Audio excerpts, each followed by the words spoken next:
Okay, beautiful. So, who would like to just share just briefly where they are and what they resonate with?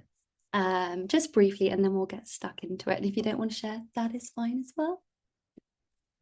I can go first. Yes, Louisa, please do. Sorry about my camera. It's not a Um, problem. so I'm in Canada in BC, Vancouver. Mm, And the reason that I came today was because yeah, I do kind of tend to lean towards burnout. And then just the healing component of it really drew me in. I wanted to see what that was about because I'm exploring different modalities and opening myself up to what could work for me to calm my nervous system yeah. and operate from calmness rather than that fight or flight. Yes, Yeah. absolutely. I hear you. And what I call this is being able to respond to life rather than react through our nervous system and lack of safety. So I really resonate with that. Thank you for showing up. Thank you for being here. And Thank you. yeah, we're going to dive on into it shortly. Welcome, Julia. We're just doing a very quick check-in just to share where you are and what you resonate most with, boundaries, burnout, or being busy all the time. Yeah, definitely boundaries. I've had a Mhm. couple of those the last couple of days. So one just now. Trying to be extra helpful and it being thrown back in my face in a really horrible way. And yeah, what's the other one? Not, Busyness, no, no, not busy. burnout. I used to do busyness, so I'm now burnt out. It does seem to go in a flow from struggling with boundaries into being very busy and then burning out. That kind of does seem to be the natural order of it. But beautiful boundaries it is. Thank you, Julia. And Preet just said busyness. So we've got busyness from Preet and Naomi. All three levels you resonate, but boundaries is your elephant. Okay. Lovely. I've Antonia, never I've never heard it called that. I, I love it. I think it's definitely business and how not to feel guilty from not busy. That makes sense. Yeah. Oh, the classic guilt. Yeah. I occasionally get a voice in my head when I sit down that just says lazy, lazy, lazy. So it's a really strong one with me. And it definitely, I'm very aware of it, comes down the maternal line with me. Okay, great. Thank you, Deborah. Nora. Yeah, my voice goes, you haven't achieved anything. You haven't done anything. So what have you done? It's more like that Mm, kind of thing. So I'm here because I have been practicing boundaries for quite some time now, mhm. but it doesn't get any better. It's just, um, it's almost like it takes so much energy to do boundaries. It's like an enormous task, especially with close family relationships. Burnout, I didn't know what burnout was, but I do now, definitely. For different circumstances, I've been pushing and pushing and pushing. So I am literally at burnout or coming out of burnout. So yeah, interesting flavor now. Yeah, we're going somewhere spicy today. Yeah, We're really digging some stuff out. It's great to have you here. thank And you. Maria in beautiful LA. BBB, all three.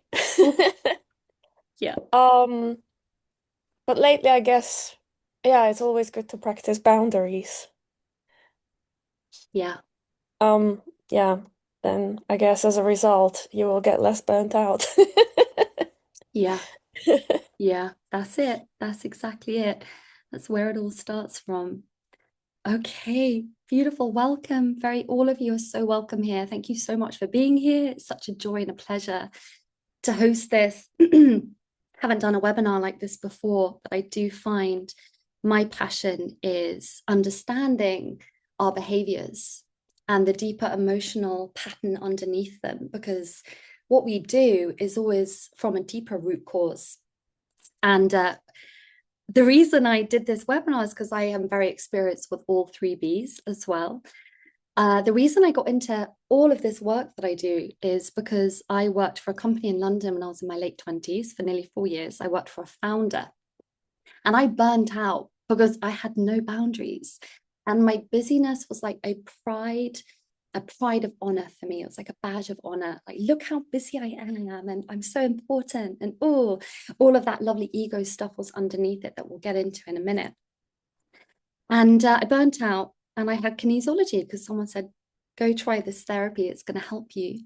And from kinesiology, eventually, many years later, it led me into divine healing and the soul contract work and everything I'm doing here. So that is my little unique path. And I find that boundaries are very interesting because we think of boundaries as things we have to have with other people. And I actually think boundaries are often, we have to have them with ourselves. And that is a much harder thing. And there's a couple of really cool themes in the soul contract, which is why I was so excited to run this, that are all about burnout and boundaries. And for those of you who shared your soul contract, they show up in all of them. Everyone's soul contract has those energies. And before we get into it, what I wanted to ask was, I do want to look at some people's soul contract in this, just to have a little bit of a dive in. Does anyone want to be my guinea pig? I'm going to look at maybe 2 or 3. Deborah, first hand up. Okay. Julia, I saw you next. Anyone else? Maria. Okay, Preet. Okay. Okay, I think four's maybe enough. So hold on to your horses a second. So I want to make sure I don't show anyone's soul contract or their name who hasn't said they want to be my guinea pig. So we've got you, Preet, just in the back end of my soul contract reader software, getting all the good stuff up. For Julia, and Maria, and who did I miss? And Deborah. Deborah Didona, it's a lovely. Okay, let's just put you in, Deborah. Oh, non-ATO. Okay. Okay, we've got everyone in. Beautiful. We can now start. And if we're doing the soul contract charts and you're actually like, I wouldn't mind having a little look at mine, just let me know. We'll squeeze it in. I do want to make sure that we have enough time for our divine healing at the end, because that kind of is a big part of this. So I'm going to be very vigilant with my timekeeping, which is a boundary with myself. Okay, so hopefully, let's just move my screens around a little bit. I'm going to put you guys here. Okay, so boundaries, busyness, burnout. Let's just get straight into it. So what I really wanted to sort of explore today is what really creates, as I said, these behaviors. Why do we not have good boundaries? Why do we stay busy? Why do we keep getting burnt out? These are all behaviors. And what is the deeper emotional pattern underneath? That is what we really want to explore. And let me just, we really don't need that. How do I get rid of this?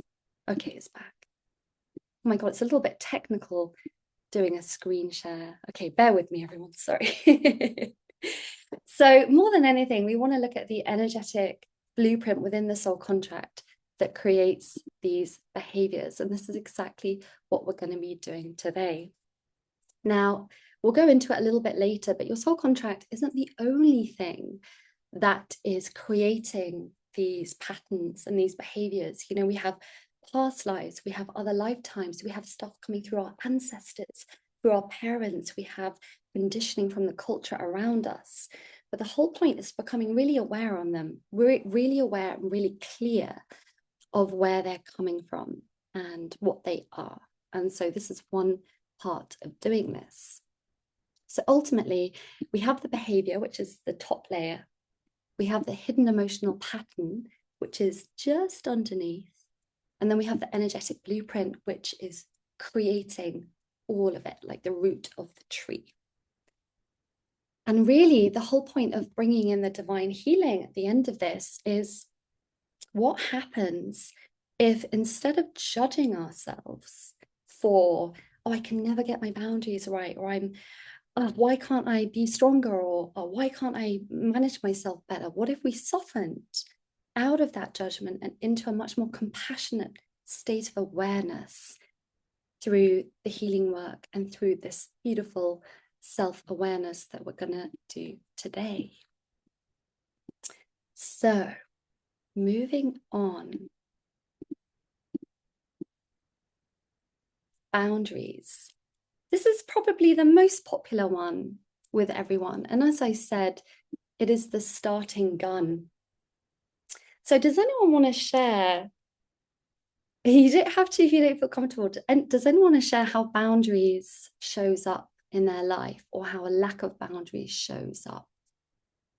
Or where it always seems to happen, where you can't get your boundaries sorted, whether it's in relationships, or whether it's in work, or whether it's with yourself. Otherwise, I can definitely share. Essentially, what we have are the different behaviors. Let's start here. So a behavior that often happens is not knowing whether you want to say yes or no. Does anyone get that happening? That kind of indecisive, should I say yes? Should I say no? That wavering, that lack of ability to really know what you really want to do. Like you can't quite trust what's right and what's wrong. Almost like someone messages you. This happens to me all the time. I had someone messaging recently saying, oh, do you want to meet up for a coffee? And it was like in the middle of the work week. And I was like, oh, I don't really want to, but I probably shouldn't say no. I might enjoy it. Or maybe I should. And your mind kind of spirals into all the what ifs if you say yes or if you say no.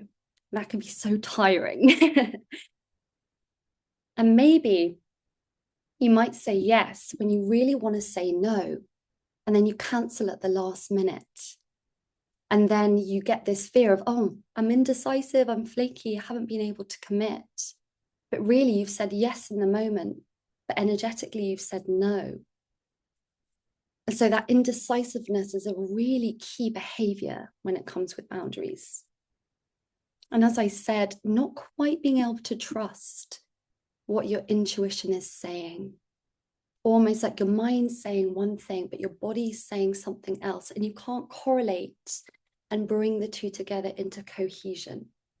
And this is a really strong theme with the 8-8 energy and soul contract, which pretty much I think all of you have, the ones who I've seen your charts. The 8-8 energy is about boundaries through and through. It is, and it's my spiritual karma, so I feel this one really, really strongly. And it may be that one of the behaviors is you can really easily give to others, but it's really hard to receive and allow yourself to receive. So it's just, you can say yes instantly without having to think about it to help someone else. But when it comes to giving to yourself, and remember, boundaries is not just about other people, it's having boundaries with yourself as well. And that can be really, really hard, feeling worthy to receive in return. And this is very much a 4-4 energy, the worthiness to receive. Because 4s can be real givers, giving their energy. But 4s are also here to learn the beautiful balance between giving and receiving. And another thing that many of you might really resonate with, I call this walking on eggshells, when you can be really hypersensitive to the energies, emotions, and moods of the people all around you. And so you will moderate and mold yourself in order to keep people around you happy, because that in return keeps you safe. And it's a really, really big one, this. I was once in a relationship, and the person I was in a relationship used to come back from work every day, and I never knew what mood he'd be in. And it put a huge stress and strain on my nervous system. And instead of putting my needs first, I thought, well, I feel his stress so deeply, I need to do something to fix it. So the 8s are very loving energies, but they will try and fix and support others around them so they can then feel safe and secure in their own energy again, because they can really pick up on everyone's energy around them. I'm not sure if you guys resonate with that or not, but it's definitely something, yeah. I love it. Nod, nod, nod, nod, nod. It's definitely something that I resonate with. So, and it can really happen with the people closest to us, our parents, our siblings, our partners, as well as people we don't know so well, the people we work with. You know, it could be with, if you work with clients, it can be with clients as well. And then sometimes boundaries can happen where we become blended.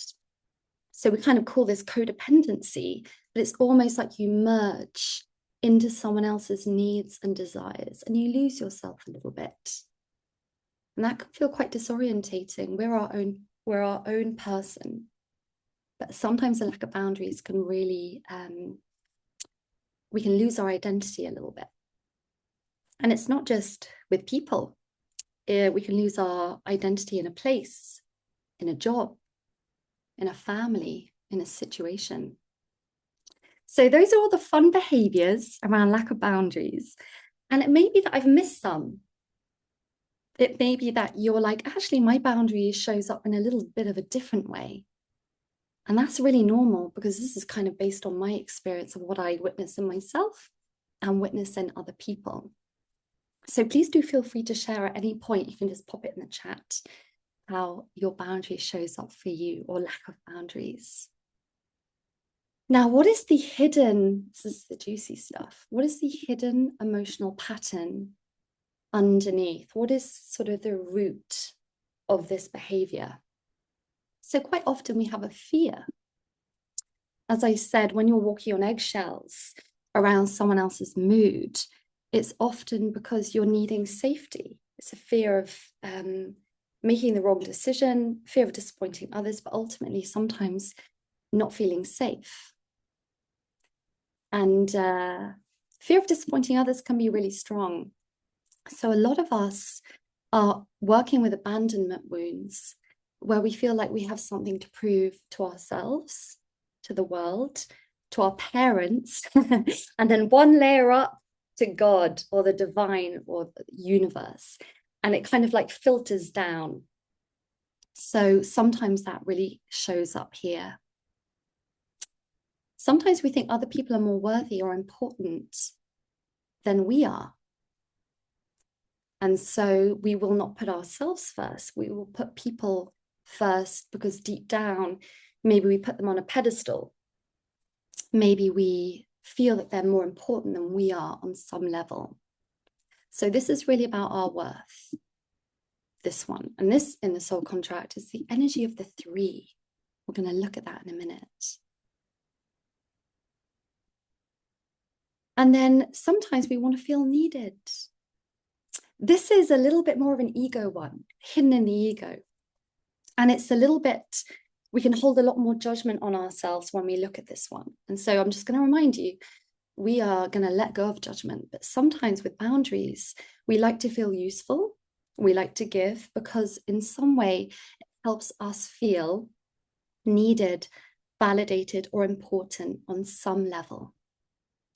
And it's really worth acknowledging that, because we have light and we have dark within all of us, and none of it's wrong.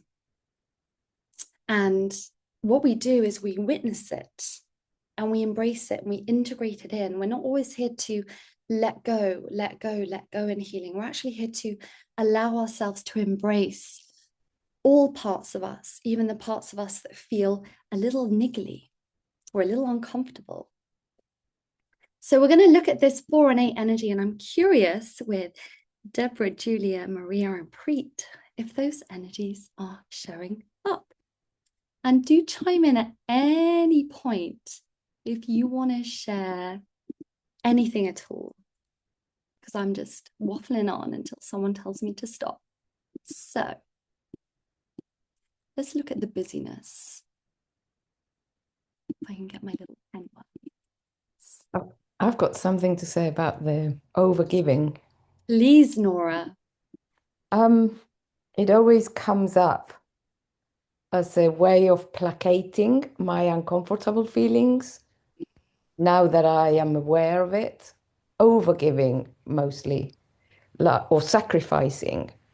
It feels as if to placate my fear, to placate my judgment of myself, to avoid the walking on eggshells, all of that creates kind of the lack of boundary, which drives me into sacrificing and overgiving.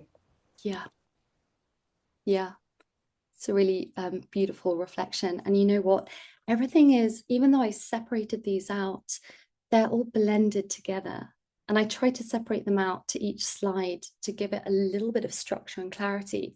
But the walking on eggshells and the safety and the validation and the ego and the shadow and the not feeling and the worthy, it's all kind of blended into one. But I love that. Thank you for sharing, Nora.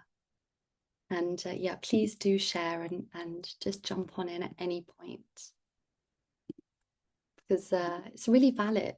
You know, as I said, this is my interpretation, but your interpretation might be a little bit different, but it is incredibly valid because it's yours, it's your experience. Yeah, I'd like to share that as well. Yeah.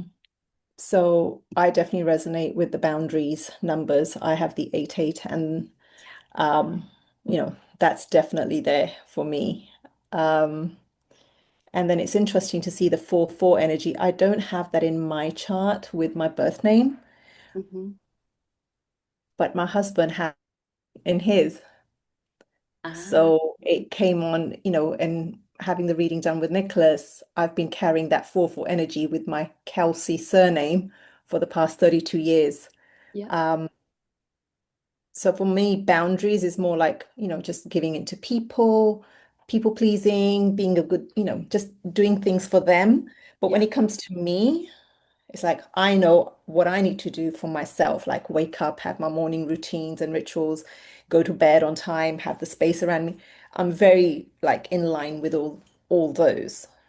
But I've been told I'm too disciplined, I'm too frigid, I'm too this. And I'm like, okay. But it's really funny now because my husband's going through his process and he's like, that's really amazing that you can do that. And it's really funny. He's just come back from a development program and his key word is discipline because he's not had the boundaries and he's actually judged me on having boundaries like that for myself. Yeah. And he's now realizing, so his big word right now is being disciplined. So yeah, just wanted to share that. I love it. And again, abandonment issues. Yeah, I have those. Felt abandoned when I was 5 years old. My parents left me with my grandmother and they didn't love me. And then, you know, just having to grow up and take care of myself aged 5. And that's what I've been doing. Yeah. So yeah, definitely Yeah. resonate with that. It's a really strong one. Thank you so much for sharing. You know what? People who don't have boundaries, and also people, if I'm sure it's happened to a lot of us here when we've been in, and this is not your relationship with your husband, but when we have been in relationships, whether it's romantic or with family or friendships, where our boundaries are challenged and tested, those people, now there's a big spectrum of them, we do tend to attract people who challenge our boundaries. And I call them, they can be energy vampires all the way out to narcissists. And I'm very aware that when we have the 8 energy in our soul contract, we can really attract people who challenge our energies and push on them, and it will feel extra challenging. And yeah, sorry, Preet, that just reminded me to talk about that. The energy around energy vampires is also the 5 energy in the soul contract. So the 5s are this beautiful, soft, ethereal, ungrounded energy, and they're here to assert themselves and speak up. And of course, speech is a way of making things manifest, and boundaries are intangible. We cannot touch them.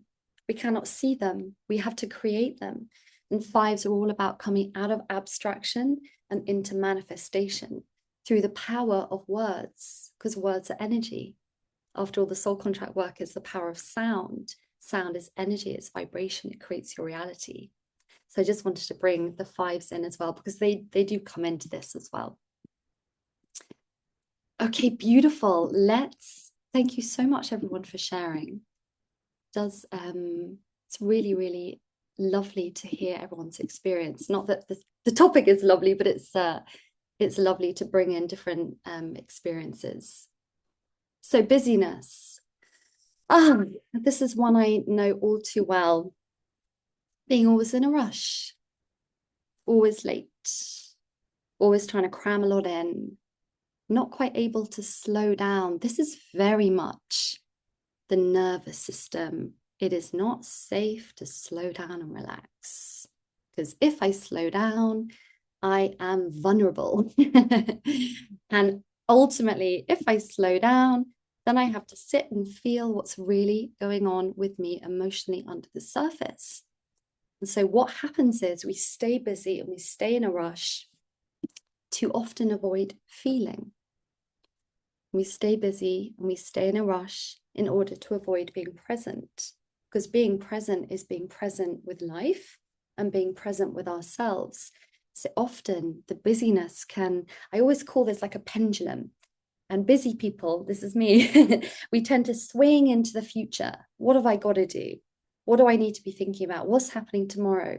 And then we swing very quickly through the present. We don't stay there. And then we swing right into the past. What should I have done? What should have happened yesterday? What did I not do? And it's this constant shifting, but never landing in one place. Hopefully that resonates with some of you guys as well. Just don't want to stay still, don't want to stop. And this is very much the soul contract energy of 3, which shows up in a 12-3, a 3-3, and a 21-3. And someone with 2 12-3s, we'll come to the soul contracts in a minute. 3s are a master number. So this is very much about not wanting to feel the unworthiness within, not wanting to feel the emotions. And so we stay on the surface, almost like we skate across a frozen pond, and we do not sit and wait for it to thaw to see what's underneath the surface. And it can very much look like when we're busy, I mean, we don't need to explain what busy is, we all know what it is. We can subconsciously really self-sabotage quietness. And this can be like when we have an empty diary. Oh, we'll fill it really quickly. Oh, I have a blank afternoon. Let me put something in there. Let me try and put it in. And it's not just being physically busy, it's being emotionally busy, mentally busy, thinking, never being present, thinking, planning, organizing. As I said, we pile ourselves with constant things to do. And when we aren't doing, that voice, as some of us realize, says, get up, what do you think you're doing? You're so lazy. It's laziness, guilt, and ultimately what sits underneath those is shame. I love to talk about shame because it's the deepest emotion that we will do anything to avoid. And as I said earlier, I grew up with a mum. I love my mum so dearly. I'm incredibly lucky to have that relationship with her. But I never witnessed her allowing herself to relax. And I don't think she ever witnessed her mum ever allowing herself to relax. And I think my granny had about 4 different jobs, 4 children, one of the busiest people. And I think it just has filtered down because we, who we are is not just who we are. We get imprinted by our partners. We get imprinted by our parents. We get imprinted by the culture we're born into. So I don't know if anyone else gets a word when they sit down. Like Nora said, I haven't achieved anything. I get that one too, Nora. You'll notice it when you start to hear it. You begin to notice it and it's very loud and you're like, oh, that's that voice again. But sometimes that voice can be so subtle, we don't know it's there until we pin it down and we see it. The other one that I get is, you got it wrong again. Ooh, you've got it wrong. What is it that you've got wrong? Whatever. It's usually when I can't people please and I do a boundary. You must do more. It's absolutely ridiculous, the whole thing, because it's just Yeah. this nuts conversation going on inside, until I just give it space and I sit with the shame, I sit with the need to be validated, the need to people please, or just acknowledging the sacrifice, whichever version comes up Yeah. until it cools off. But sometimes it's just awful and it's just absolutely overpowering. Yeah. Nothing. It's like I just want to cancel everything and fix the horrible feeling of shame or, yeah, usually shame. Oh, you know what? I agree with you. Shame can be crippling. It can put us in complete freeze where we cannot do Mm, anything, mm, to the point where we're, you know, oh, I'm procrastinating. No, you're stuck in shame. You're stuck in the frozenness of shame. I get that. And it's very uncomfortable. mm, It's one of the worst feelings. Or we'll try and run away from it, which is when we go into numbing, and we mm. numb through food, we numb through TV, social media, alcohol. Everything and everything is a numbing agent. Yes, yes. Yeah. Yeah. Thanks, Nora. It does pass, but It does. in the moment, it just feels an absolute catastrophe. That's the other bit. It just feels like the enormity of the situation can be, when I look at it, it just looks ridiculous. But when I'm in it, it's just all overpowering, all overtaking. Yeah, it's exactly it. It's paralyzing. I always get it with work more than anything. Maybe a little bit in the past with my other job, which is a bit more corporate than what I do now. But actually, even with clients, oh my gosh, I used to, when I first started kinesiology, I remember I could not handle clients emailing me with questions. And it would absolutely feel like they were poking a rod into my deepest wound. And I remember I had one kinesiology client right when I first started, but I had no confidence, hadn't discovered this work. I was still finding my feet with this very out there holistic therapy. And this client was like, well, why did you do that? And what does that mean? And I, in, you know, with perspective and time and a little bit of wisdom, I know where her questioning attitude was coming from. But at the time, my God, I was overwhelmed. I was in tears. I didn't know how to handle it. That's what it can feel like when we get pressed in that really sore spot. Yeah, paralysis, numbing, avoidance, all of it. Oh, it's a fun party. Preet, what were you going to share? Yeah, because busyness is my word here. Always want to stay busy. And I think a lot of it has to do with, the core issues of abandonment. I've got to prove myself and things like that. I need to be loved and I need to show myself out there. But I think a lot of that is also cultural, especially for us. I come from the Indian, South Indian, South Asian Indian lineage. And my mum, she's 75 and she still doesn't sit. She's constantly got to be doing something. And, I took on responsibility. I'm the eldest of my four siblings, and I was the second mom. Like, so when mum would go traveling back to India for a month, 2 months, I'd be taking care of the siblings. And it was like I had to do everything. So it's so deeply embedded that I've got to do everything. I'm 52 and I'm just now beginning to say, I don't have to do everything. Even now, just before logging to this call, I was watching Netflix. I wanted to watch a new movie before I fly to LA for my new program training. I'm like, no, I'm going to do this. And it's taken all these years to get there because the conditioning's been, if I'm lying down, 16 years old, lying down on the couch watching a show, my mom's like, why are you being so lazy? Yes. Housework needs to be done. Why don't you go cook dinner? So you're being lazy. So it was like that. I'm lazy if I'm lying around.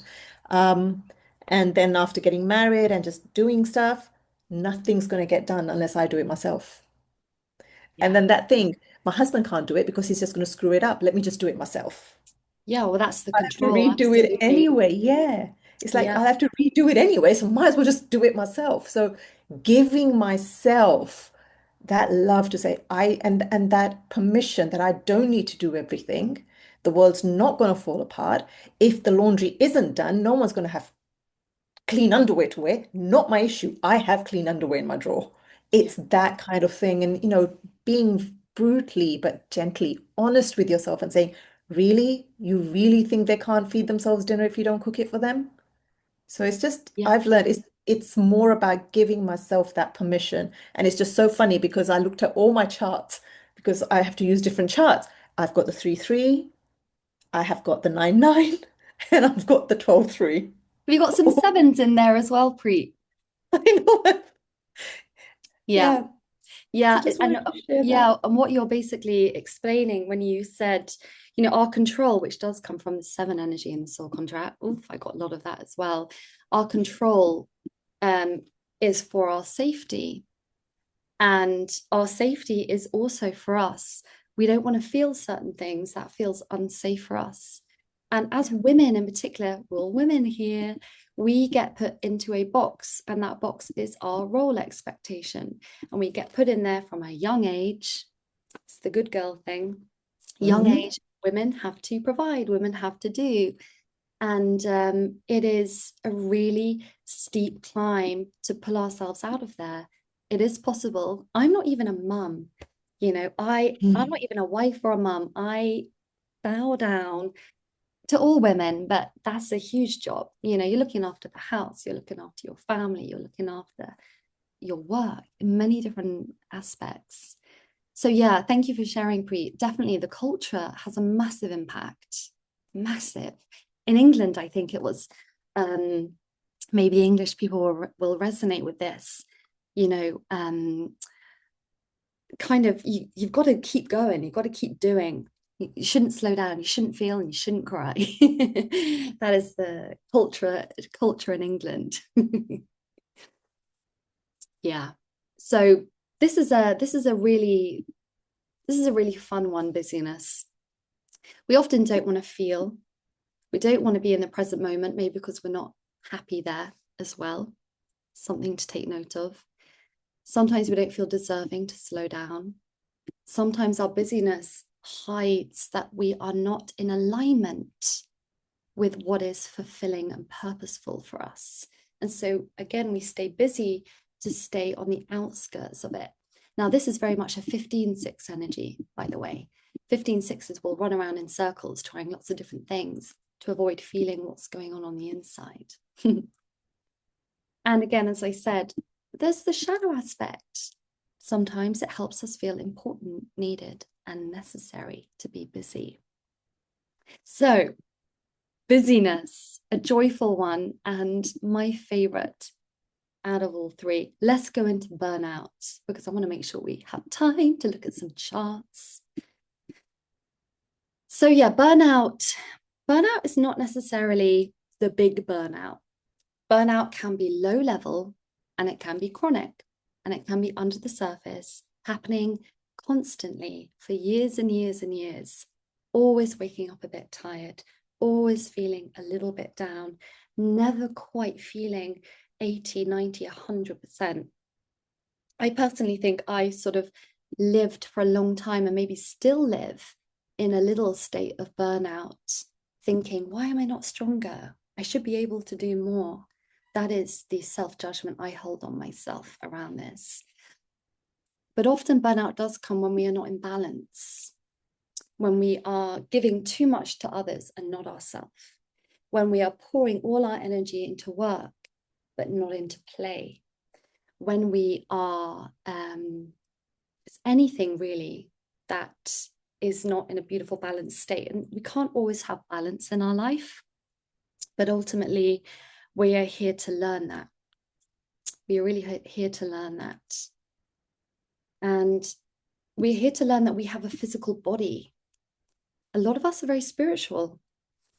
And when we're very spiritual, the physical body feels like something that gets in the way, almost because we remember what it's like to be in a state of consciousness where we do not have a physical body, and it literally gets in the way. And so burnout is helping us to remember. It's a big physical wake-up call, like a fire alarm, being like, hey, you've got a physical body too, and you're here to take care of it, because your physical body is your vehicle for creation. And you are here to co-create. Source comes down into your little head, my little head, and co-creates through us.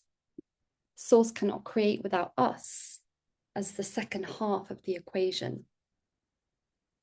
So this is all about learning to take beautiful care of our physical vessel. And we're here to ground into the body. And if you have an angelic soul, so we all have different soul components. We might have an extraterrestrial soul. This is more about the light body work. We might have more angelic elements in our soul. For example, angelics really struggle to ground. And so it might be that we eat a lot and we try and put on weight to feel more grounded in this reality. And when we are not slowing down and resting, again, we're not really wanting to feel. And we're not really wanting to acknowledge that our mind and body is one unit. This is a really, really important thing, is when we stay in the busyness of the mind and we negate the feeling of the body, that is when we get all those physical symptoms popping up like burnout, because we're not acknowledging the intelligence that is innate within this connection. There's no such thing as mind and body. Our mind is inherent within every cell. Our emotions, this is the work of Bruce Lipton, who is absolute genius, by the way. Emotions are carried in the cellular structure and the water of our body. So I think has everyone here experienced burnout, or, you know, that exhaustion and that tiredness? Yeah. It's a really common one, really common. And it's almost like it goes in cycles. You think you're getting a bit better, and so you do more. And then you're like, oh, I feel like crap again. And then you do less. And then you're like, oh, I feel a bit better. And so it's that constant cycle. It gets very boring. And as I said, it's all about grounding, acknowledging your emotional body and your physical body and supporting them both. And sometimes, this is a really interesting one, again, looking at the shadow, sometimes we have a little bit of a self-sabotage to being well because it gives us a secondary gain. I don't know if you've heard of this. It's a really common thing. You know, it's like if someone's ill, then they get sympathy. And if we've grown up without a lot of empathy, love, and sympathy, we can sometimes try and play on situations and circumstances that give us what we haven't received. And a really good example of this is I gave myself a divine healing session a few weeks ago when I was run down like with a flu, coldy thing. And I went onto this chart, which is all about being well. And I had a program running, and I'm very aware of it because it's come up more than once. It's very deep with me, is I get sick in order to rest. That is my secondary gain. Being ill subconsciously gives me a break, because I'm not good at giving myself a break. That's the worthiness thing. There it is. Burnout ultimately does come from being busy and feeling like we have to achieve, not feeling deserving of rest, and feeling like we have something to prove, especially around love. I am worthy, look at me. You can love me now because I'm doing so much. And ultimately, instead of understanding that our worth is inherent in who we are, we get confused, all of us as humans, and think our worth is connected to what we do. And it's not. It's completely different. Completely different. And that's the big learning that we all have to go through in this incarnation to remember. So, who wants to look at their chart? And we'll talk about this a little bit more. I'm just conscious of the time. Let's see. Julia, I saw you first. Got to be quick in this game. Let me see, Julia. So, just so you guys, just a little reminder of what you're looking at. Your soul contract is a set of energies put in place by your soul in this lifetime to have a certain experience in order for the evolution of your soul back to love. So we all come from the 12th dimension, which is love, source, God, the divine. And we drop in consciousness and come down to earth, which is in the 3rd dimension. And we forget. We have physical bodies. We forget why we're here. We wake up, we come out of the womb screaming, where am I? And really, we have soul contract energies to help us remember and come back to the truth of who we are and come back to love. Your soul contract is based from the sound of your name, because sound is vibration. Vibration is energy in creation. And your soul contract is formed of these little different areas. So you have your karma, which is your challenge. Oh, look, those ungrounded 5s are popping in there, Julia. And then we have your talents, what you're really wanting, the hidden gifts and abilities within you that you're here to bring out into fruition. And then we have your goals, which is what your soul is really wanting to achieve in this lifetime. And then you have your soul destiny, which I kind of see as an umbrella that integrates all the energies together. So Julia, we can see already, we've got some 3s, we've got some 8s, we've got some 5s, and we've got a 4 showing up as well. And I think you said boundaries. Boundaries were your biggest struggle, right? Sure, definitely. Yeah. So all of it, really. All of it, the whole shabam. Yeah. So Julia, with her spiritual talents of 8s, can probably get on well with everyone. Is that right? Can you just adapt and just fit in anywhere? Yeah, it's a really beautiful gift to have that. At the same time, Julia is very sensitive with all these 2 energies. Can you feel things quite deeply? Yeah, it's really, really quite difficult in this life to do that, because I'm so sensitive and it's tough. Yeah. You're accused, you're too sensitive, you're too sensitive. And it's, it's just nice to be in a divine healing people, because they are sensitive naturally, and it's just easy to be in with those people. But yeah, it's a hard one, 2s. Oh yeah. And you know what? I was going to say, well, 2s are a beautiful number to have, because you probably give a lot of support to others. And what's really interesting is none of the numbers in the soul contract system work in isolation. So just because Julia has an 8-8 here, it doesn't mean that, oh, she just deals with boundaries as her spiritual talent. Oh, no, no, no. Each number is like a thread in a tapestry that weaves together a picture of Julia's reality. And it's not just the soul contract that is creating this. I'm going to go back into here just so you guys can see. Let's go back a little bit. Oh no, I really didn't need to do that. Let's go back. No. Here we go. Okay. So the soul contract is one part of our energetic makeup. It's one part. It's a really strong part. It's not the be all and everything, because we also have astrology. We have human design. We have past lives. We have so many things feeding in to the creation of who we are in this lifetime. So while they're really, really strong and very on point, we also have that inherited ancestral parental programming. Julia, were your mum and dad quite sensitive? Yeah. Very. Yes, definitely. We definitely get imprinted from our parents. And I bet your mum or dad had that 11, 2, and 8 energy probably flowing through their soul contract as well. I don't know if you've had a look. Oh, yeah, they both have the 11, 2 in theirs. Yes. So the 11, 2, by the way, is clearing family dysfunction. So that is like a lot of deep healing work when we have the 11, 2 showing up. So you've taken on a mighty responsibility in this lifetime, Julia, but you wouldn't have it if you weren't able to handle it. That's the strength of your soul. It said, I'll take it on. Yeah, I know. We can sometimes think, well, why? But yeah, parents and ancestors bring in a lot. Unprocessed emotional trauma can really come in when it comes to the makeup of who we are. And again, it can be emotional trauma from this lifetime or from other lifetimes.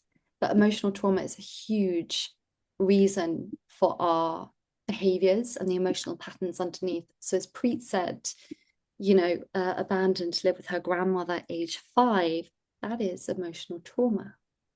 And everyone has it. And it's different for everyone. And no emotional trauma is stronger than someone else's. It's a very unique experience to each person. My emotional trauma was being at boarding school as a very sensitive young child. And I hold no judgment on my parents for sending me there, but it's just still something I work on. We have past lifetimes, hidden energetic imprints on the soul level. This is all stuff, by the way, we do clear in divine healing. Interference energies. Now, these are almost like when we experience trauma or shock, or we go into really busy, low vibrational places. And I'm sure all of you are very sensitive. You can really pick up on where these places are. We do pick up things into our energy fields.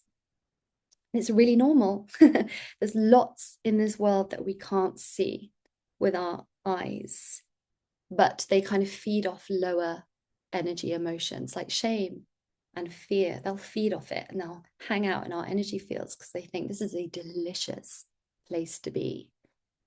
So I love doing clearing on these, and I have on my website a resources section that has some really lovely energy clearing techniques, which you can do kind of every day to keep your energy fields lovely and clear.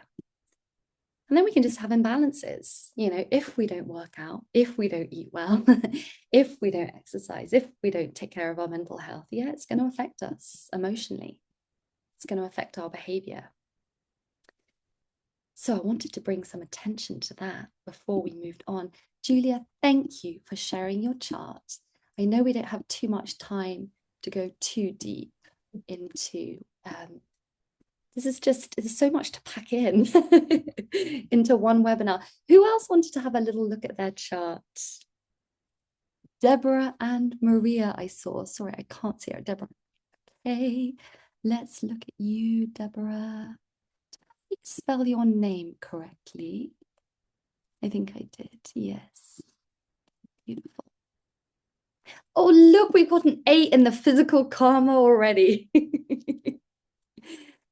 Yeah. Have you, Deborah, did you say that, oh yeah, it was busyness, that was your thing, but have boundaries been a little bit of a struggle? Yes, but somehow I worked really hard to become better at it. So I'm getting there. But at the moment it's definitely business, and yeah, just not knowing how to say, I guess, no, which is boundaries. Yeah. Oh yeah, well, I can see you've got this beautiful 21 and 12-3 energy. Now the 12-3, for people with 12-3s, this is my strongest number. So the 12-3s are driven into busyness for 2 different reasons.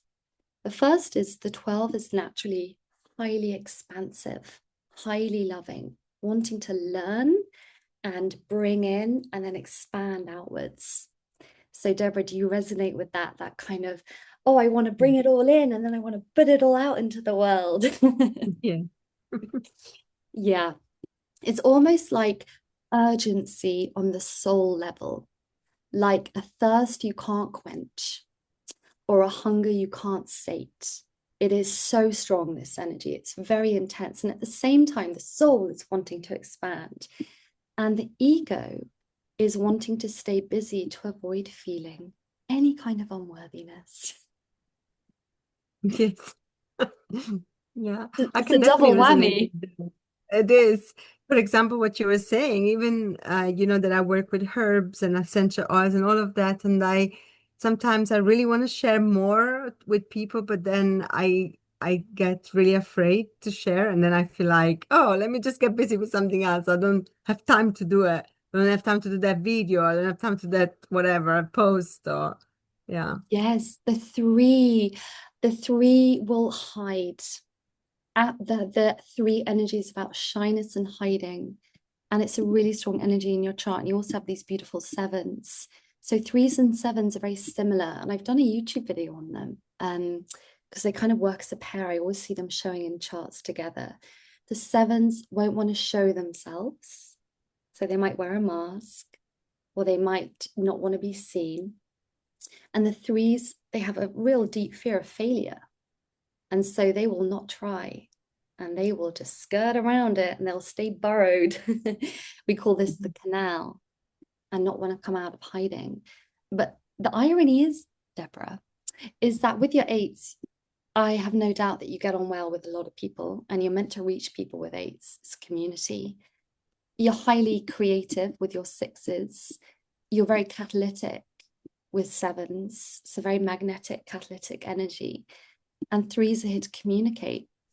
And with your 11 2s and 2 energy, you're here to come into wisdom, and you're here to share. You're here to create your own structure, which you're already doing with your work, but then feel really emotionally resilient to share it out with the world.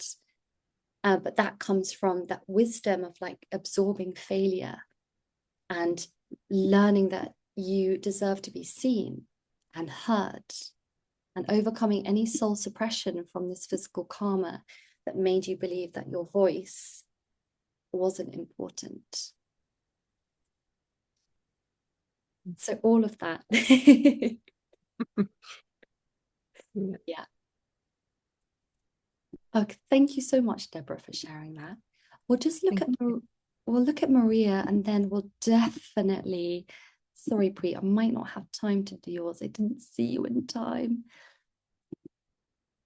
Oh, Maria, let's look at your chart. It was probably a bit ambitious of me to try and squeeze in a big divine healing bit on the end of this, but we will do it. Oh, look, you have the same spiritual karma as me, and you have 8s in your soul destiny as well. So this is absolutely feeling things very deeply. It's a very high frequency number, the 8s. Almost like, what am I doing here on earth? How on earth did I get here? Take me home. Yeah. That is why the 8s tend to, they don't want to feel very deeply within themselves, because it's just too painful. Almost like, take me home. I don't want to deal with this human stuff, this emotional stuff. I'd rather just live in the mind where it is safe and easy. But ironically, it's not really that easy. And I love, you've also got those very sensitive, beautiful 2 energy of supporting others. And you know what? 9s and physical talents. 9s are dragon energy.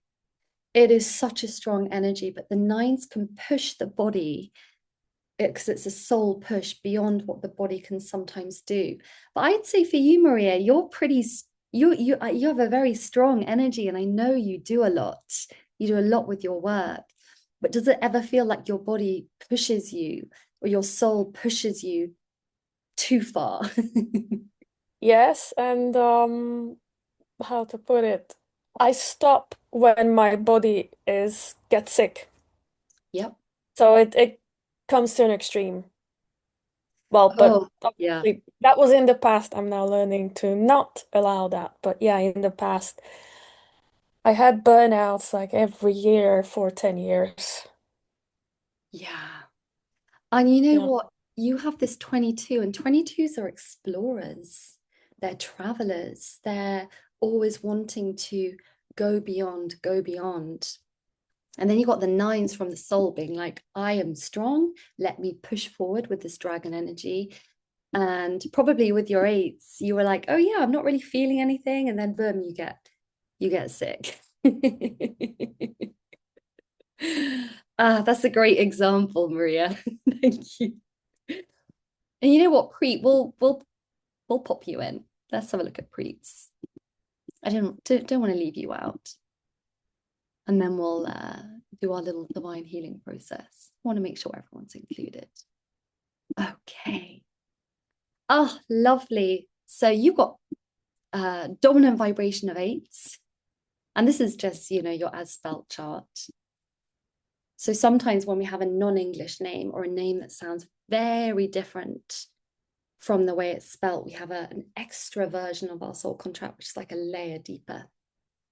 That can contain, like, it's almost like a second soul contract.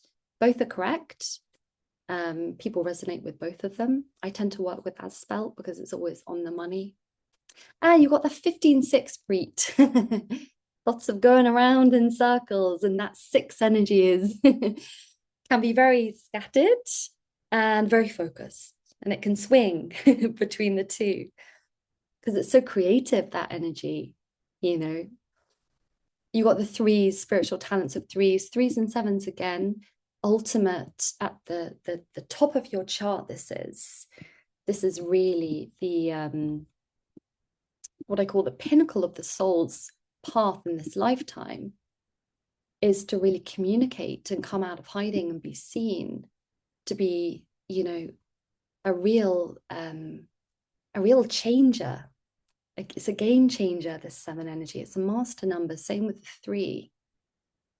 But in order to do that with your 14-5, you have to ground all of your beautiful imagination. I'm sure you've got a very vibrant imagination, lots of ideas. That's the 5 energy. Do you ever struggle to channel and funnel it into a tangible concept? Yep. Yeah. Yeah. I've been feeling the 7733 this past 6 years very intensely. You know, my whole life, my whole way of being has changed in these 6 years because I know I'm working at those levels. And like you said, even in Divine Healing 3, I received the message I have to keep grounding myself because I have so much light coming through that it gets so, I wouldn't say hard, but it gets a lot for me to handle. And that's happening on a day-to-day basis where I'm absolutely fine standing outside in minus 20 degrees temperature, but I am burning up. So it's so important for me to ground, and that came up for me in the training. Yeah. They're quite spiritual energies, but kind of in the physical part of your chart, which can be a little challenging. And just for everyone else who has 7s, I've got them as well. 7s are really here to face into their darkness.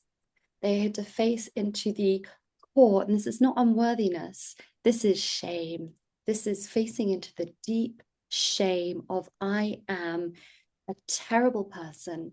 I am disgusting. All of the stuff that you have said about yourself or thought about yourself, or maybe you haven't been able to voice it out loud. This is what the 7 journey is. So that you can reveal your true self to the world. And as you do that, because remember, everything is vibration, as you let down your mask, you then send ripples out into the universe of like attracts like. And that's a very powerful thing to remember. The more authentically you are, the more you will attract what you need in order to fulfill what you're here to do, who you're here to be, actually. We're not here to do anything. We're just here to be. Even I catch myself getting it wrong. It's so ingrained. What are you here to do? You must have a soul purpose. You must achieve this one thing in this lifetime. Absolutely not. You're actually just here to be. And I tell you what, this brings me right to the next point that I was going to go into. The purpose of healing is to just learn to love, accept, and embrace ourselves for who we are. Everyone says, oh, you've got to learn to love yourself. Love is the last stop on the journey. We first of all have to accept who we are, the good, the bad, and the ugly. And then we have to embrace them. We're not letting go, we're integrating in.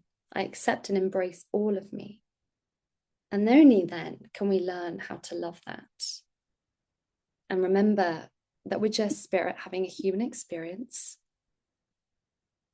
And really, healing is about clearing the patterns that we no longer need to carry. They're not useful for us anymore. We're here to release that shame that keeps us in fight or flight. a lot of it to do with trauma. Release unworthiness, almost like heavy layers. This is what it feels like healing. It's like stripping off those heavy layers. Such a light feeling to release that self-judgment and invite in deep compassion. That is the game changer. If you can do this on a consistent level in your everyday life, just from how you speak to yourself, then your life can radically change. 100%. And I had more slides to share, but alas, we will not have time. And does everyone feel ready for a little bit of divine healing? If we run over by 5 or 10 minutes, is that a problem? No, I'm getting a no. If it is a problem, please don't worry. You can just sneak away. Not sneak, but you can just pop off the call. I actually, it's a little hard to fit everything in to 1 hour and a half. But what I did want to say is, before we go into the divine healing process, and I don't know what's going to come up, I want you to all remember that you are here to be captains of your ship. And what this means is, when we do this healing work, as you will have all experienced, because you will do a lot of healing, when we are the captain of our ship, we intimately know our ship. And no matter what happens outside, whether it's a storm, sharks, big waves, we can always take command of ourselves so we can respond to life rather than react to it. So it's knowing that we can put on a life jacket when the swell gets big. We can steer ourselves a little bit better. We can tighten in the mast, because that is your power. And we all have that ability and that power, because we can never control what happens, but we can always take command of how we respond to it. And this is what healing does. So I think everyone's had a little bit of divine healing here. Some people are specialists in it. Looking at you, Maria and Preet. I've already done the opening, and what the opening is almost like an alignment. Nora, you've had it as well. Naomi, you've had it too. This is, yes, I've done the alignment, so we're all connected. So what I'm going to do is I'm going to invite you to just lean back wherever you are and shut your eyes. And I don't know what we're going to clear. It might be a little hidden ego agenda, or it might be a self-sabotage. I'm getting it's a self-sabotage. Beautiful. So I want to give you guys, having brought some awareness to this stuff, a little bit of a chance to allow yourselves to process and feel and bring consciousness to it. So I want you to start taking some lovely deep breaths in through the nose and out through the mouth. And I want you to gently detach and let go of everything that's happened in your day so far. Everything that's happened in the last hour, everything that's happened last week, last month, last year. And as you find yourself drifting, also bring your attention to what you're holding on to in the present, what may happen in the future, what may happen later today, what may happen tomorrow, next month, next year. Just lovingly let the future go, knowing that you can come back to it after the session. And just keep doing that lovely deep breath in through your nose and out through your mouth, and bring your attention to your face and start to soften your brow, your eyes, your nose, your cheeks, your mouth. Soften your neck. Energetically just drop your shoulders. Feel the weight of the chair or the wall or the bed underneath your shoulders, holding, supporting your head, your upper back, your middle back, your lower back. Feel the weight of your sitting bones grounding you down. Feel the heaviness of your thighs, your calves. And if your feet are on the ground, feel them really rooting down, down and down and down into the earth. And if they're not on the floor, just let your feet just flop open and just let your toes relax. Feel the heaviness of your upper arms, your arms and your hands, and just let your fingers unfurl, softening and opening. And keep breathing lovely and deep in through the nose and out. And just drop deeper and deeper and deeper into your body, where all your intelligence and your love is held.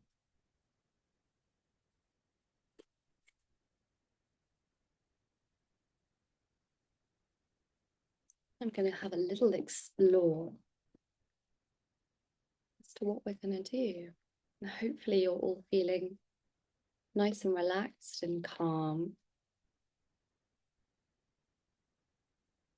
And in divine healing, we never know what we're going to do. We just follow the flow. And I'm actually getting that we're just going to bring an emotion up to the surface. Now, this is collective healing. And there's always a thread that links everyone here with divine purpose. And so this is a collective energy that's coming up to be felt. And we just allow it to be what it is.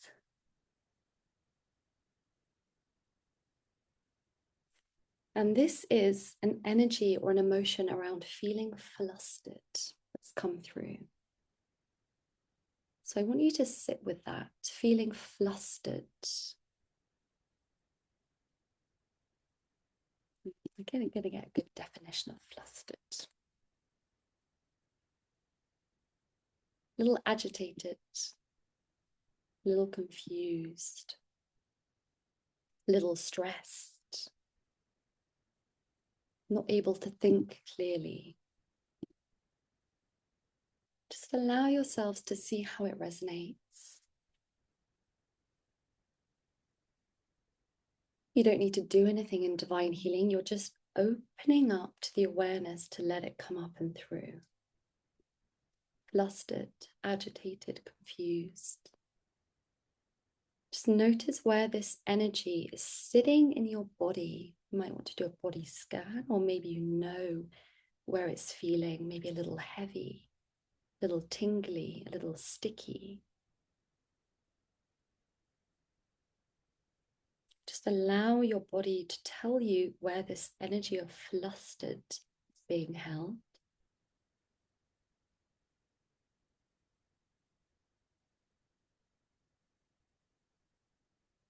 And notice if there's any emotion that's coming to the surface that feels connected to this.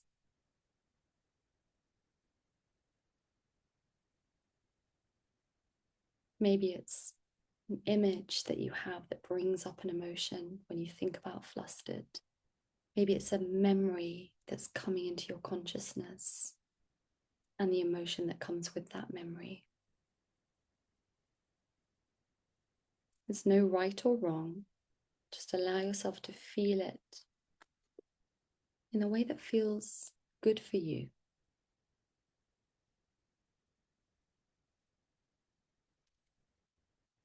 So it's just important that we brought attention to that.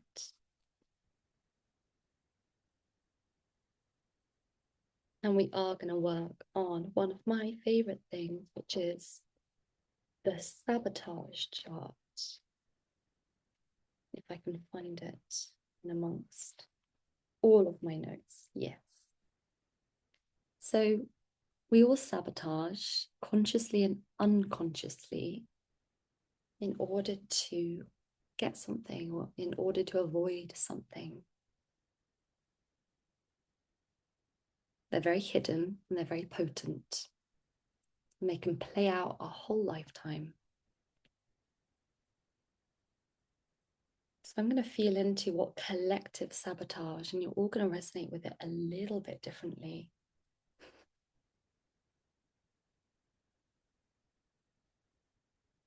Well, the number I got, or the letter was B, and of course B underneath that list is busyness and boundaries.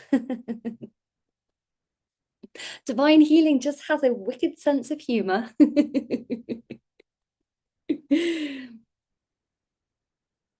So what I'm going to get you to do is, you know, which is the predominant one that feels like the biggest self-sabotage. Are boundaries your self-sabotage? Is busyness your self-sabotage?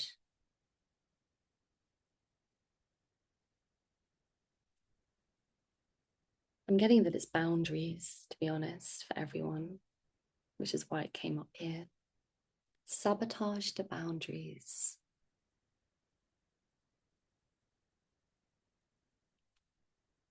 So again, you're just going to sit and let this resonate. I sabotage boundaries. And I want you to internally come through and into the feeling of, how is this sabotage affecting your life?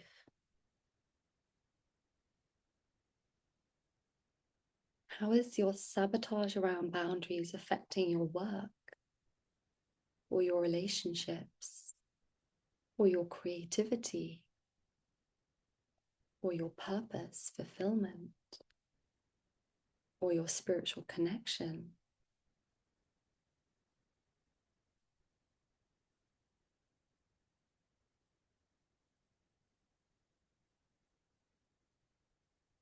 You might imagine or feel this sabotage around boundaries in a certain place in your body where it's resonating really strongly and really deeply. It may feel like a particular color. This energy might have a shape.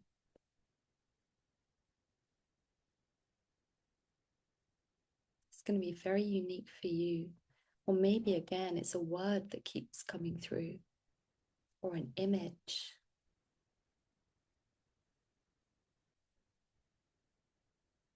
So notice where you're feeling this in your body, because we're always wanting to bring consciousness and feeling to the programs. And this is a program. Self-sabotage is a program. It's not who you are. It is something that's just running under the surface. So feel it in your body and feel all of the effects. Maybe there's some emotions that feel very resonant and connected to this. Let yourself open, go deeper into that space in your body and open yourself up to everything that wants to come up and through in this moment.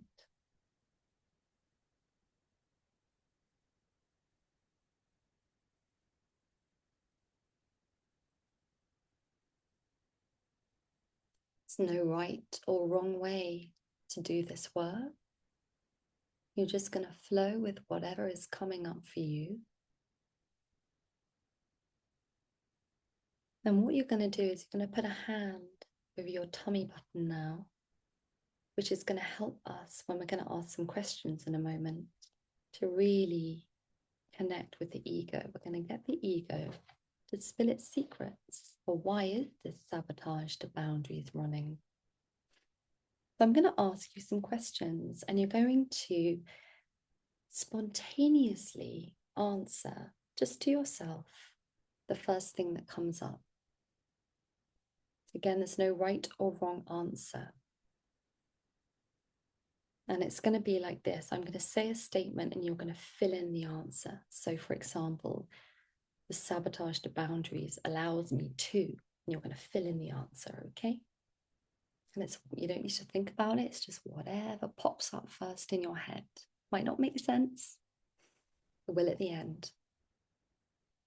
So I want you to, again, bring yourself and your energy into this sabotage of boundaries, how it feels. Really feel it in your body. Allow yourself to feel it emotionally. And you're going to answer. The sabotage to boundaries allows me to.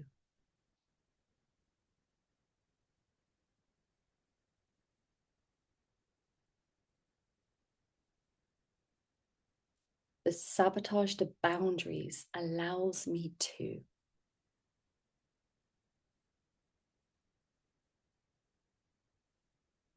And if nothing comes up very quickly, don't worry at all. Just allow it to happen.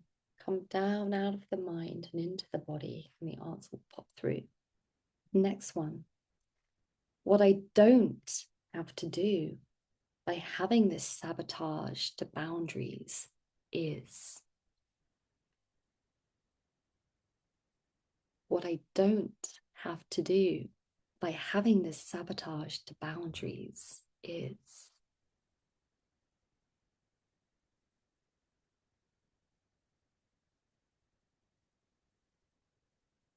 Number 3, what I fear would happen if I didn't sabotage boundaries is.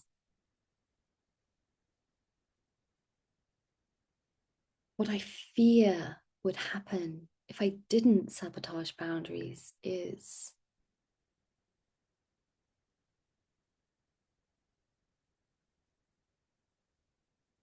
Number 4, what I fear I would lose if I didn't sabotage boundaries is. What I fear I would lose if I didn't sabotage boundaries is.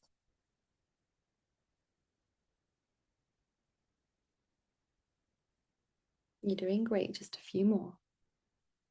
Number 5, what I'm attempting to prove by sabotaging boundaries is. What I'm attempting to prove by sabotaging boundaries is.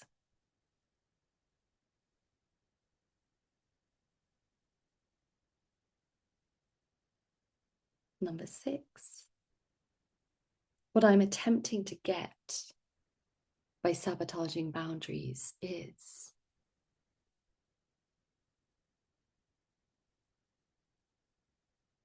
What I'm attempting to get by sabotaging boundaries is.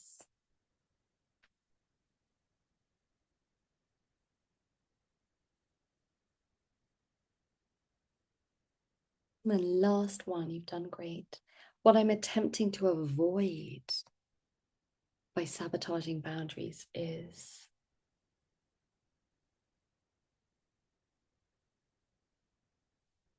What I'm attempting to avoid by sabotaging boundaries is.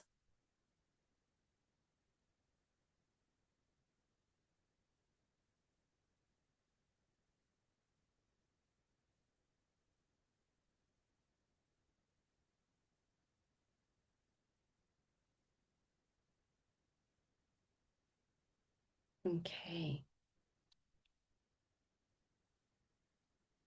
So we brought awareness to the program around sabotaging boundaries. And normally when we have a little bit more time in a group healing or a one-on-one session, we go a little bit deeper into what may be connected to this sabotage, but we're going to do the clearing for this, knowing that it is this type of work that is consistent, that is what really starts to make the changes, layer by layer by layer. So highest self, please clear 100% all discordant energy from all levels, dimensions, and timeframes. 100% original cause, the core issue, the source of its power, all the energy attached, and all of its effects right to the point of creation.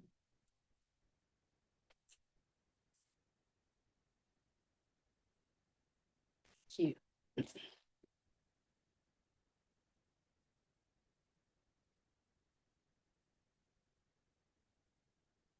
And a little extra command, healing team as the soul directs, and for the highest will and good, we command ego, perfectionist programs to be released and the vibration of excellence be coded into all levels and dimensions of our being across all time frames, multidimensionally.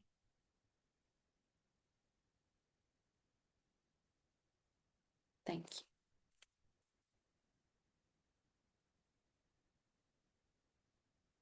I'm going to get you guys to say this one out loud. You're all on mute, so you can be as loud as you wish. I want you to center into your heart and really feel the love and compassion and power that you all hold within you through the portal of your heart. You're going to speak these words with real intention, meaning, and with that power and love from that heart energy. You're going to say after me, I am now 100% willing to release the need to sabotage any area of my life, especially boundaries. And I am 100% willing to co-create with my higher self, to allow my full potential to shine forth in my life. Thank you. I'm just going to let that just settle and integrate for a moment. As I said, it's a very short process, but doesn't mean it's any less powerful. Okay, we're going to do something else. Really. We're going to do a little intention for healing. I love this one. Let me think about the wording. I no longer accept, we no longer accept. I'm going to call it difficulty with boundaries. Is that the right word? Let me feel into this. We're going to be removing something you no longer accept. I'm getting the word struggle. Okay, you're going to repeat after me again. Again, center into your heart. And you're actually going to speak this one with every cell of your being. Every cell of your being is going to be speaking this into creation, okay? So repeat after me. I no longer accept these struggles with boundaries as part of my reality. I command all of its programs to be released immediately. I am here in this lifetime to ascend, and I no longer embrace the game of birth and death. I release all original thought form and emotion that created the manifestation of this issue, and I command all the cells of my body to return to full health and harmonious state of well-being now.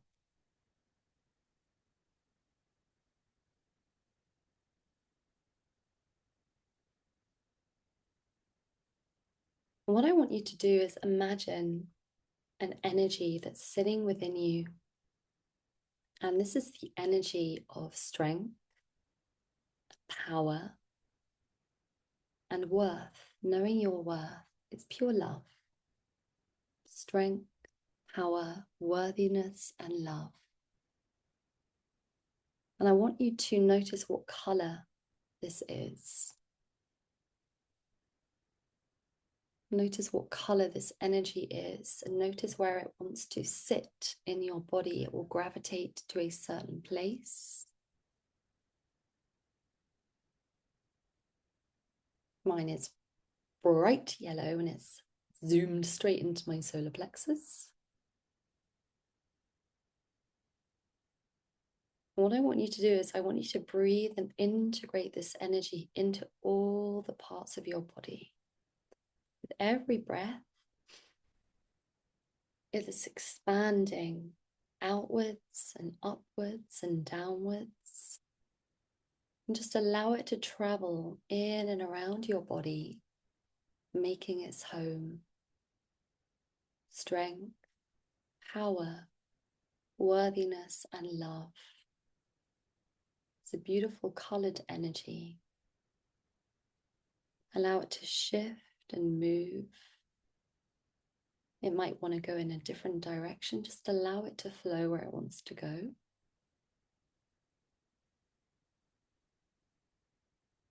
Might want to come out of your crown chakra into your aura and energy fields. It might want to come out of your fingertips.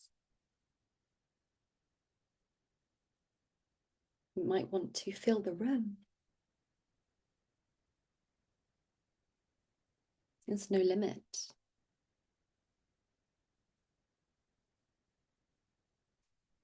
And it will reach a point of expansion, and then it will just soften and still.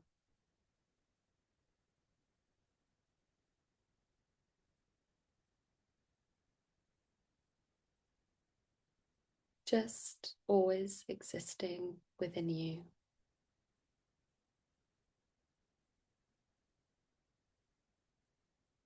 And just notice how it feels. How does your body feel?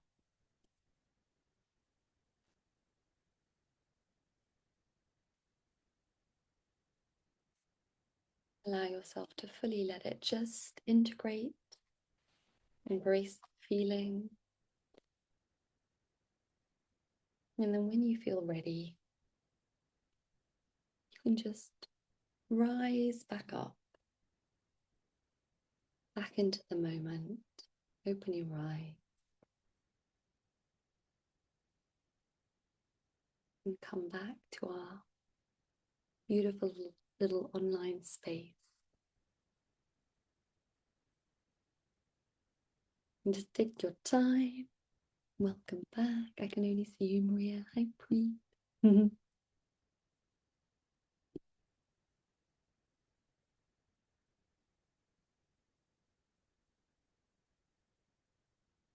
Beautiful. Welcome back, everyone. Oh, I just saw some of those messages. Yes. I saw your messages, Naomi, Nora. Yeah. I think my chat function was hidden. Welcome back. How's everyone doing? You're welcome, Naomi. Everyone feeling good, Deborah? Yes, you're welcome. Very short. It was very short little healing. Yeah, you guys, I'm sure you all went nice and deep with that. You did great. If anyone wants to just have a little share. Yes, the affirmations are very powerful. Yes, they really are. When we embody the affirmations, we're not just saying it and thinking it, but when we put it in here, it is powerful, Deborah. Yeah. So welcome, Julia. And yes, Naomi, that is that is something we often think, oh, it has to be quantity, not quality. Sometimes it's about quantity, not quality. Yeah. So all I'm going to just quickly share, just while you guys are here, but this is mainly for people who didn't get to come to this live, is where to go next. And you guys kind of know me, so this isn't so relevant for you guys. But for anyone watching, knowing the energies in your soul contract, it's normally the best place to start with any healing journey. As there's lots of different options. You can get the numbers in your chart for free. I have tons of videos and blog posts. I love talking and writing about the soul contract energies. And even if you know them, sometimes it's nice to have a refresher on what they are. You can get a report. It's just on my soul contract page, or book a reading to see how all the energies are interacting. And then what I'm actually very excited about is I have created I'm calling it a 3-month healing residency. And it's called White Opal because white opal is a stone. I'm not that into crystals, but it's a stone about beautiful inner healing work. And this is a very small, intimate group healing container for people who wish to do that lovely, consistent, layered, deep, structured healing work in a container that is very supported and safe. My passion is group healing. It really, really is. And one-on-one. But I created this because I realized a lot of us just need that guidance to help us go deep. Because often we can't get to the deep stuff on our own. We actually do need someone to hold us and take us there. And this is going to be a very small group of women. It's going to be 2 live sessions each month, same Tuesday, every other week, across 3 months. And then we have a little break, and then we go into the next cycle. And the point of a cycle is that we're gonna work with a theme each time. So it might be that we work on abundance. I don't know until we all show up in the first session. It might be that we work on self-worth or trust or self-judgment or boundaries. And each session is going to be a beautiful layering and a deepening into what we've covered previously. So I'm very excited about it. I've not done something like this in this way before. So I'm going to leave it there. You guys can have a look at it in your own time. And that's where we're at. We reached the end, and I know we definitely went over time. But thank you so much for coming. It was beautiful to have you here. And I think Nora's dropped off. And I will see you guys when I next see you. I'll send a follow-up email with the recording anyway. And if you've got any questions, let me know. And I'll be running one of these in 6 weeks, maybe about a little different theme. You're very welcome to come along and join that. Okay. Thank you, Antonia. You're so welcome, Preet. Yes, you're so welcome, Naomi.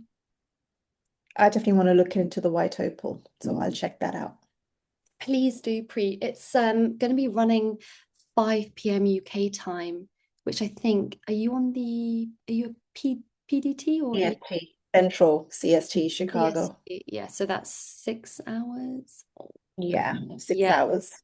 Let me know if that works. That'll be 11 a.m. Yeah, it'd be lovely to have you there.